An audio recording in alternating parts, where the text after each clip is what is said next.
आप देख रहे हैं इंडिया न्यूज हिंदी। हमारी खबर दिखाती है असर। आखिर कौन है दावते इस्लामी संगठन के पीछे, पता लगाना जरूरी। कौन है करता धरता और क्या है उसकी मंशा। उदयपुर में घटना के बाद कई मामले दावते इस्लामी के खिलाफ सामने आए हैं। ऐसे में सूफी खानका एसोसिएशन के राष्ट्रीय अध्यक्ष का कहना है कि आखिर कौन है दावते इस्लामी के पीछे, कौन जो देश में विभाजन कराना चाहता है, कौन लोग हैं जो इसकी गतिविधियों में शामिल है, इसका पता लगाना ज़रूरी है। कौन है दावते इस्लामी के करता धरता। इन संगठनों पर बैन लगा देना चाहिए, कोई समाधान नहीं है। इससे पहले भी कई संगठन सामने आए हैं, उस पर बैन लगाया गया है, लेकिन उनके पीछे कई और संगठन खड़े। PFI सिमी पर भी बैन लगाने की कार्यवाही चल रही है, लेकिन मेरा मानना है कि उस विचारधारा साहित्य पर बैन लगाए जाना चाहिए जो मुस्लिम को रेडिकलाइज कर रहा है। दावते इस्लामी संस्था के कब्जे करके अपनी संस्था बना दी है, लेकिन शिकायतकर्ता कौन सामने आए। जब मैंने ही दावते इस्लामी के खिलाफ आवाज़ उठाई थी तो मेरे खिलाफ जुही थाने में मुकदमा दर्ज हो गया था। सूफी साहब, अगर बात करी जाए कानपुर में जिस तरह से एक नगर निगम की जगह पे दावते इस्लामिया नगर निगम का स्कूल है, उसमें एक मदरसा बना लिया है, क्या है पूरा?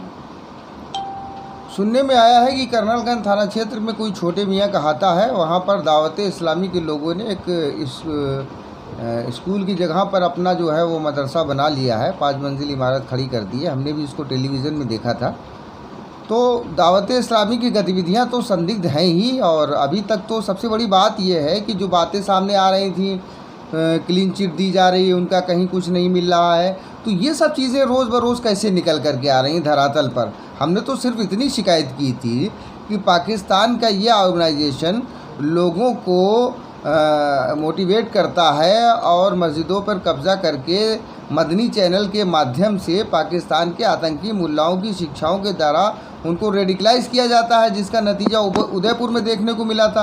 अब तो ये चीज़ें सामने आ रही हैं कि ये लोग ज़मीनों पे कब्ज़ा कर रहे हैं, वहाँ पर अपना इंस्टीट्यूट बना रहे हैं, अपने मदरसे बना रहे हैं।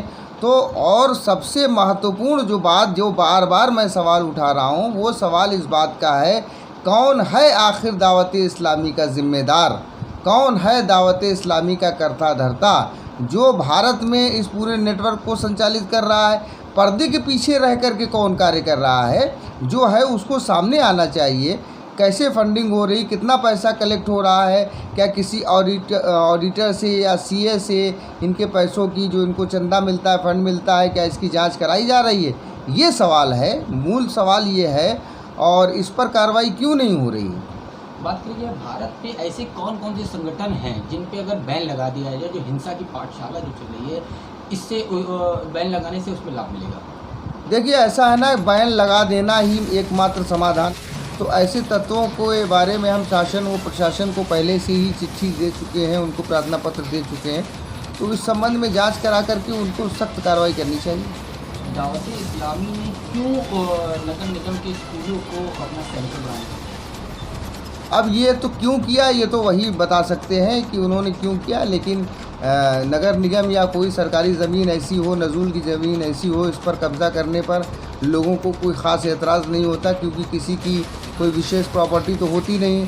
जाहिर सी बात है, वो सरकारी संपत्ति है। अब नगर निगम वहाँ पर कोई जो है वो कैमरा लगाए थोड़ी बैठा है, उसको कोई बताएगा जा कर के कि आपकी संपत्ति पे कब्ज़ा हो गया तो वो मानेगा। लेकिन यहाँ पे बताने कौन जाए भाई, जो बताने जाता है उसी से दुनिया भर के सवाल किए जाते हैं, उसी से इतनी विवेचना कर ली जाती है कि वो उसको इतना टॉर्चर कर दिया जाता है कि दोबारा कोई सवाल उठाने के लिए खड़ा ही नहीं होता है। अब जैसे कि हमने ही जब दावते इस्लामी के ख़िलाफ़ सबसे पहले सवाल उठाया तो कानपुर की जो है जूही पुलिस के द्वारा हमारे खिलाफ़ एक फर्जी मुकदमा लिख दिया गया।